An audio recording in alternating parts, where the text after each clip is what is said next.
Okay, welcome to the sixth of our Whiteboard Wednesday. Today I'm going to go through what is one of the very fundamentals of our strategic plan, and over the next few weeks I'm going to walk through each of the, what we call, some people might call them pillars. I don't necessarily like that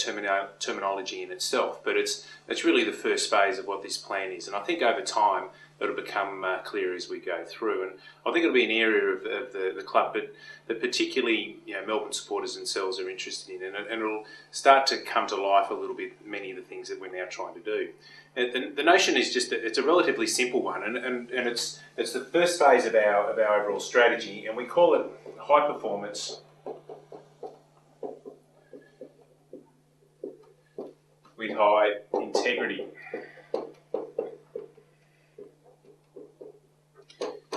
No one would ever debate or argue that football clubs are very much about performance, and performance is measured every day, and the measurements each time we take the field, the measurements are each time we communicate. There's measurements everywhere in and around our organisation. Some of those can actually be a distraction, and we have to work very hard to ensure that we're focused on the measurements as to what in fact does really impact on the business. And perhaps over even the first 3 or 4 weeks of the seasons, we've actually seen that with poor performance in round one, and then three pretty solid performances, including 2 wins since. And you can just tell how the difference in the noise in and around our football club, and we need to manage very much a calmness during that period of time. But at all times focus that in the end we're a high performance organisation, and so high performance is about getting great strategy, getting great people, ensuring that we've got terrific facilities to operate from, that our operations work well. But there are some elements of this which relate more to the integrity focus of this, and that's what I'm going to talk more about today.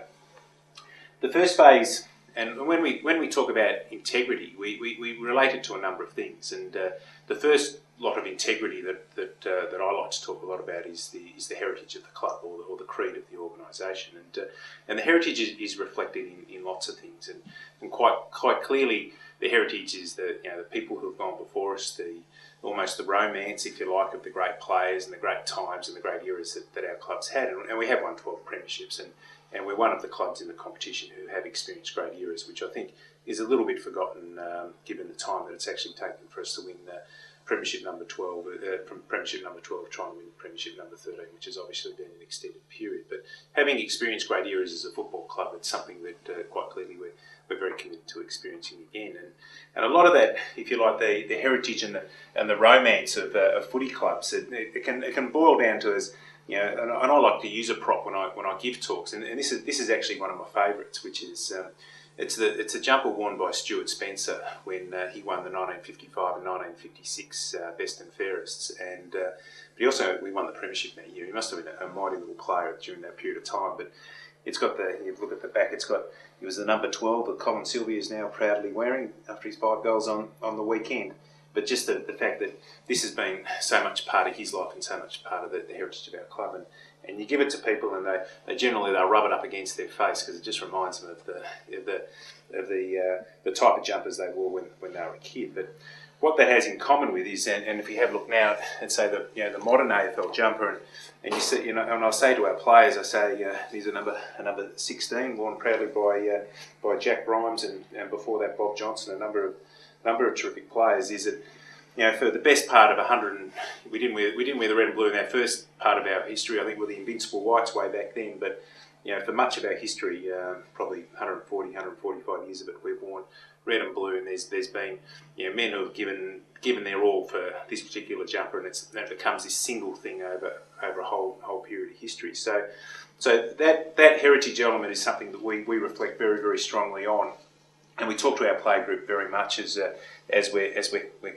coming through the ranks. I had the good fortune last year of going to Barcelona and seeing what that club does, and this is one of the finest sporting clubs in the world, and almost the perfect model, I'd say, for what membership and supporter based and this feeling of belonging that the club has, and it goes beyond obviously the club itself, and their own thing is it's more than a club, and the depth that they actually provide, and the reflections that they give everyone in and around not only the club but the town is very, very important.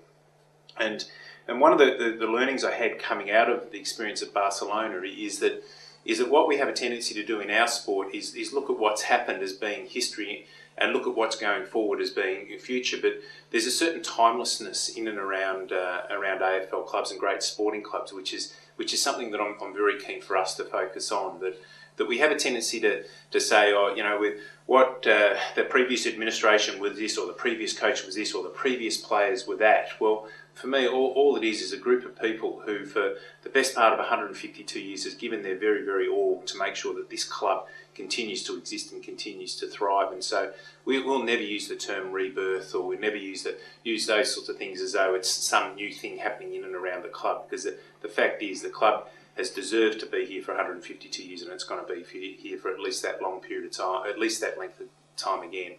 simply as a result of the great efforts made by so many fantastic people in and around our club.